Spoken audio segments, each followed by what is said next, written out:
Starting the talk with the term vritti, which is easier to spell than to pronounce. Vritti. Sanskrit word. In English we spell it V-R-I-T-T-I, vritti.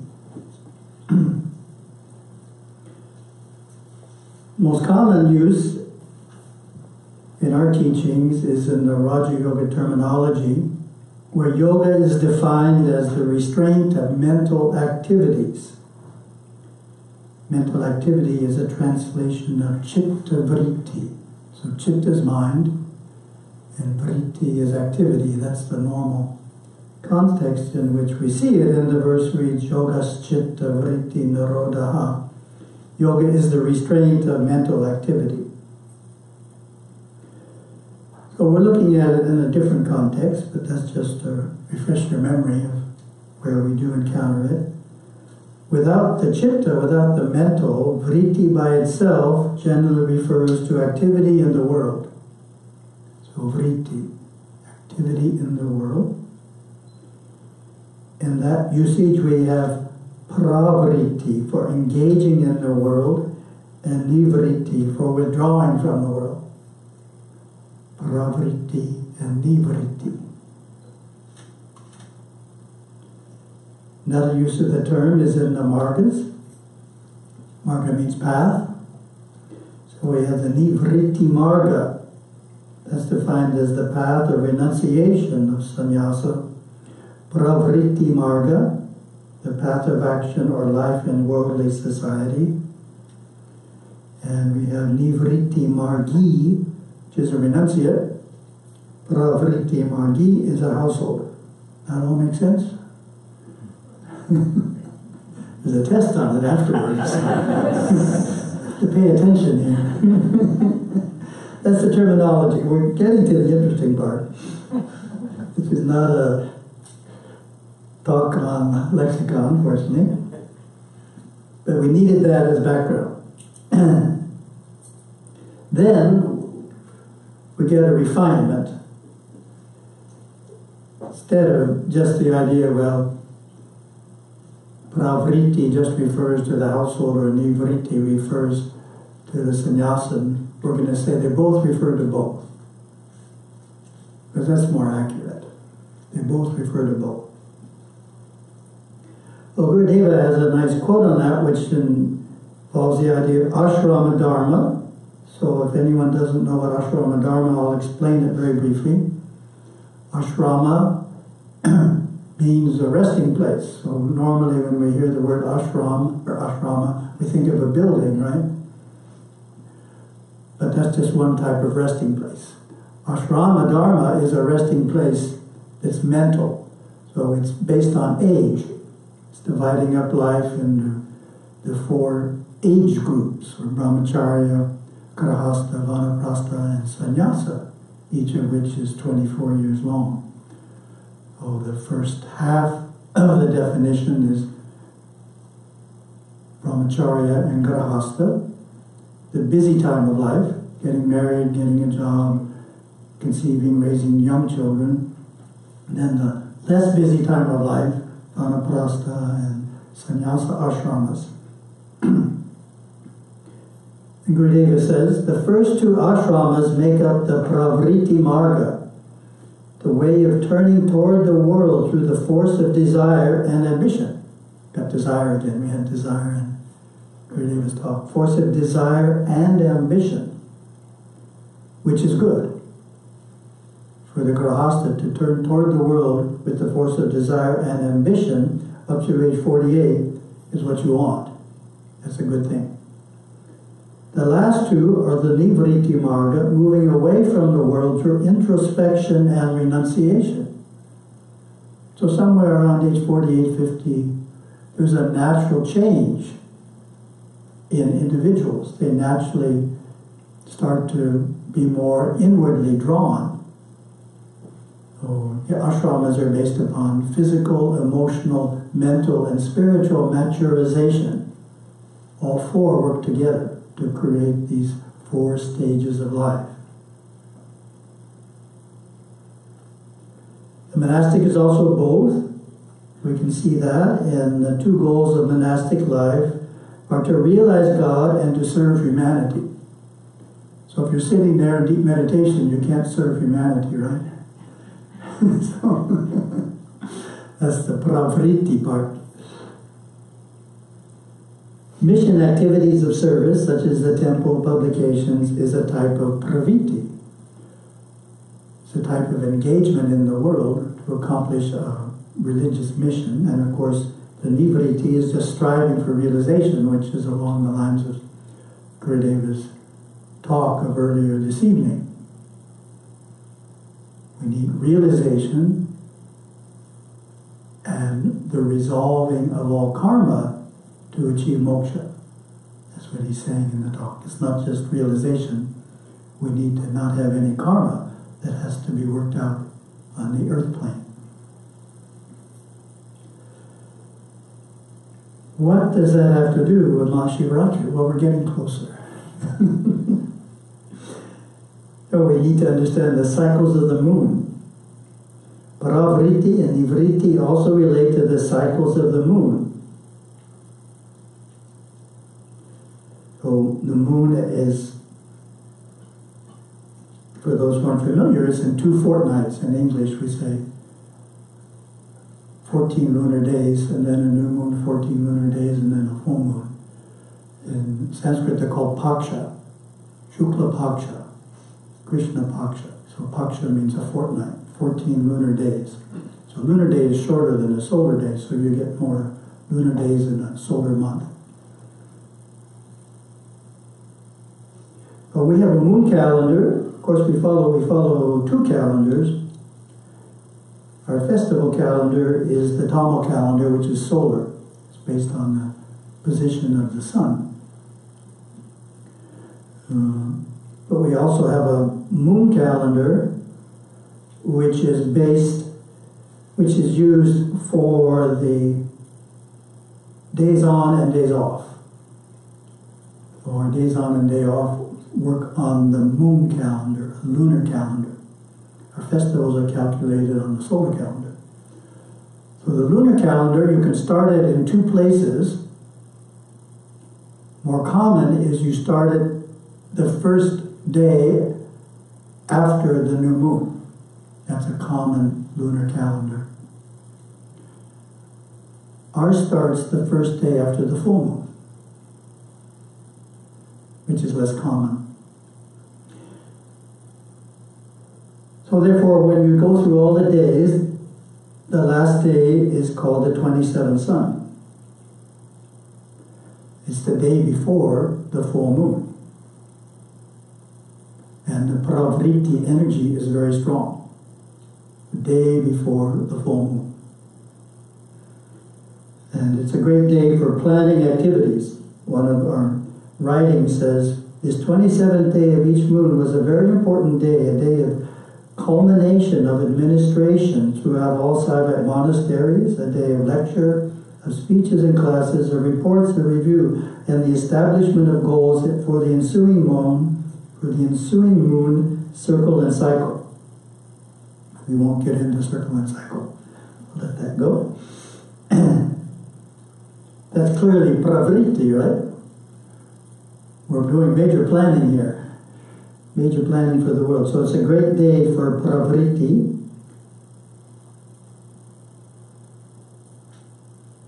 The day before the new moon, the nivriti energy is strong. And it's an excellent time for deep meditation, and of course that happens to be 2 days. So those are called Chaturdasi Titis. Chaturdasi, it means just 14. It's just a number. Chaturdasi Titi, 14th lunar day. So the 14th lunar day before the new moon is great for meditation. It's a nivriti energy, and the 14th Titi before the full moon is a pravriti energy and great for planning, great for external activity. Here we go. Oh, one more story. I have to tell the story first. Stories are the best part, right? This happened many, many years ago. This is when I was in India, I got to travel on the bus and the train. So it's very simple to travel on the bus. You just look for the script, you know. Tiruvanamalai, okay, jump on the bus. 'Cause I did that once for, which place was it? Haridwar. I jumped on the bus. In Hindi it said Haridwar. So I jumped on the bus. It turned out it was a local bus. Stopped every few miles. So it has this limitation when all you know how to do is read the sign on the bus. Worked in this story. It was Navaratri time. So we were starting our pilgrimage at Kailas Ashram. Kailas Ashram in Bengaluru is of the Shakta tradition, so Navaratri is, I'd say, their major festival. Very, very grandly celebrated. So we were there for a couple of days of grand homas, and, you know, they're putting golden saris into the homa pit, which is just this huge pit. Kinds of offerings. We got Chaturveda Parayana, we got the 4 Vedas being chanted all day long and so forth. So it was a very nice way to get started. And then we took a train to Palani Hills to worship Murugan. Got there on the 6th. And the temple was almost empty because it was Navaratri. So everybody was worshiping Shakti, and no one was worshiping Murugan except a few staunch people. So we had a very nice private experience of the Palani Hills temple. Then we jumped on a bus and got over to Chidambaram, and it has 6 festivals a year for Nataraja, which are on different timings. This one fell on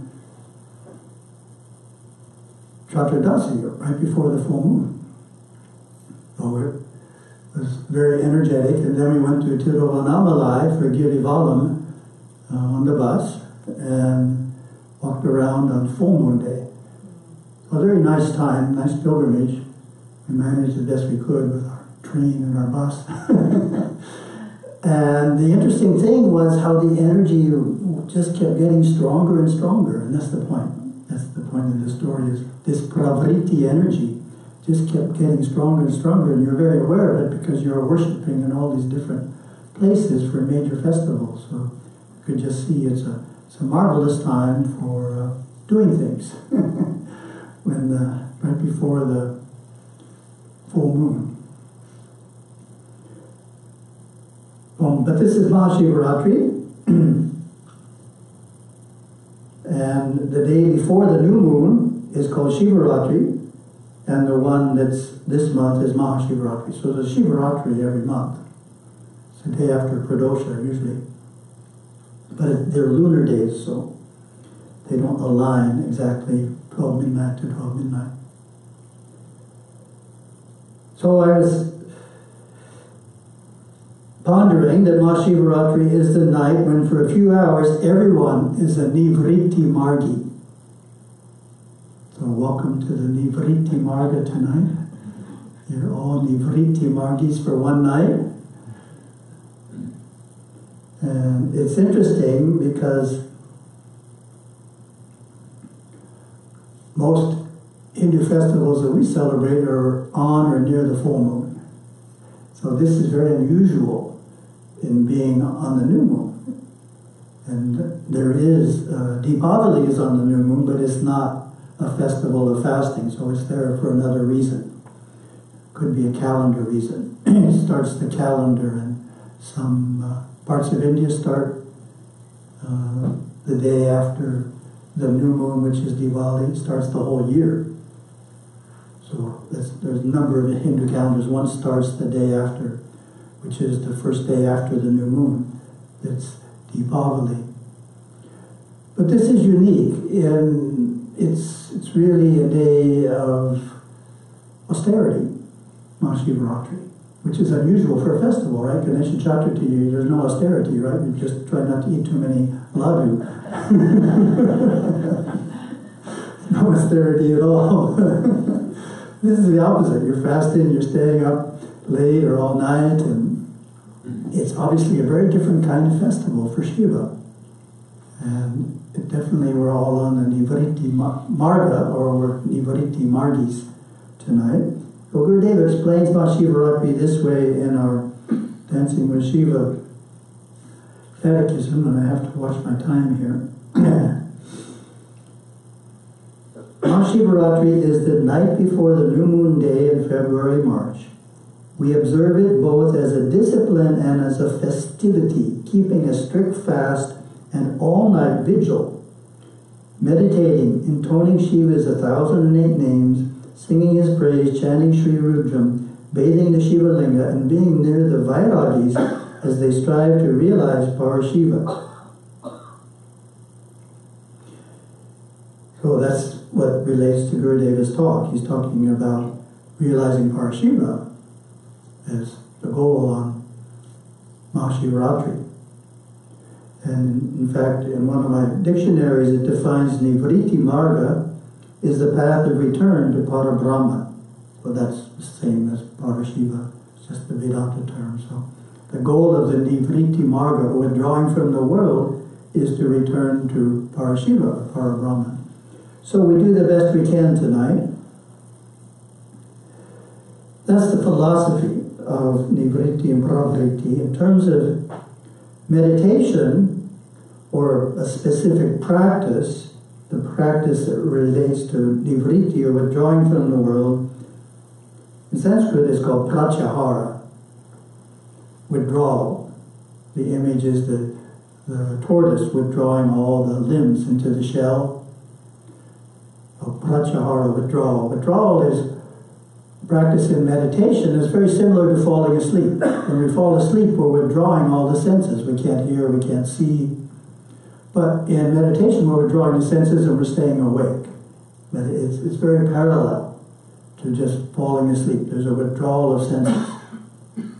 Gurudeva made reference to this when he talked about taking the energy from the legs, taking the energy from the arms and putting it up in the head. It's a type of withdrawal.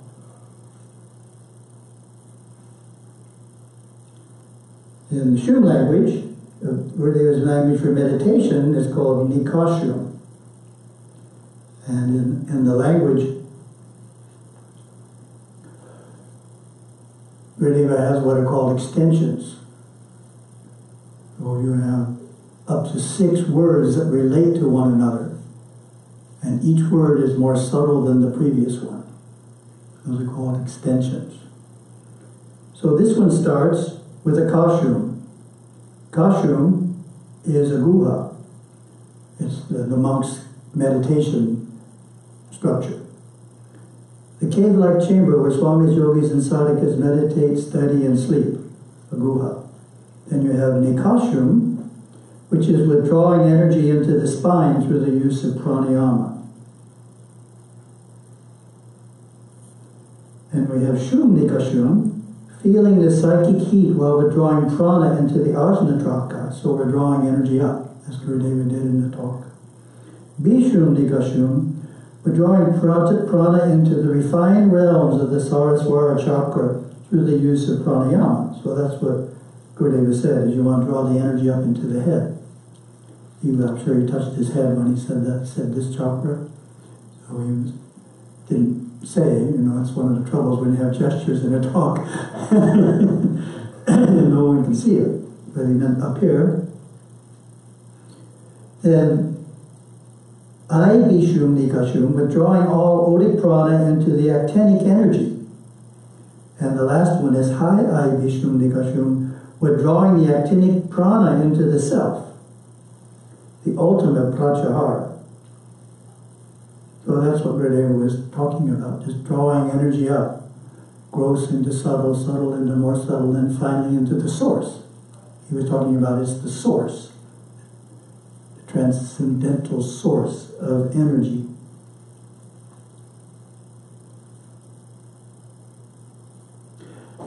There's a helpful description, but it only is useful if you're close to that experience. Otherwise it doesn't make any sense, but I'll read it anyway. Intellectually it's fascinating. This is from Gurudeva's writing called the Advaitan, which he wrote in Ascona 1968, so that's almost 50 years ago, June. 50 years in June, he did the writing of the Advaita and brought through the Shum language. The inmost center of consciousness, located only after the actinic forces dissolve concepts of form and even consciousness being conscious of itself, is found to be within the center of an energy-spinning force field. This center, intense in its existence, consciousness only on the perimeter of the inside hub of this energy field, vitalizes all external form. Losing consciousness into the center of this energy field catalyzes one beyond form, time, and space. The spinning hub of actinic energy, recreating, preserving, and dissipating form, quickly establishes consciousness again. However, this is then a new consciousness. The continuity of consciousness having been broken in the Nirvikalpa Samadhi experience. Essentially, the first total conscious break in the evolution of man is the first Nirvikalpa Samadhi experience. Hence, a new evolution begins anew after each such experience. The evolutional patterns overlap and settle down like rings of light, one layer upon another, causing intrinsic changes in the entire nature and experiential pattern of the experiencer. Gurudeva comments on this in Merging with Shiva. This intimate experience must be experienced while in the physical body. One comes back and back again into flesh simply to realize Parashiva. Nothing more. Yet the self, or Parashiva, is an experience only after it has been experienced. Yet it is not an experience at all, but the only possible non-experience, which registers in its aftermath upon the mind of man. Prior to that, it is a goal. After realization, one thing is lost, the desire for the self.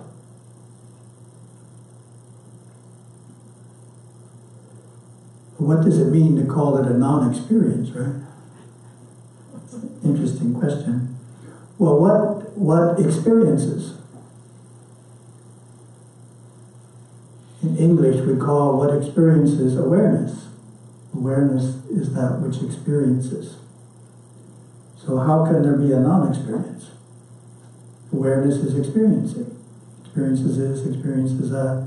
Well, there can only be a non-experience if awareness doesn't exist for a split second. So that's the idea of im kaif, Gurudeva's Shum term for realizing Parashiva. It's the absence of awareness, im kaif, or absence of awareness aware of itself, to be precise. The absence of awareness aware of itself is not there temporarily. So you only know it wasn't there afterwards. So it's only realized in the aftermath. That's what Gurudeva is saying. Very interesting idea. So to try and summarize that in the next about 2 minutes.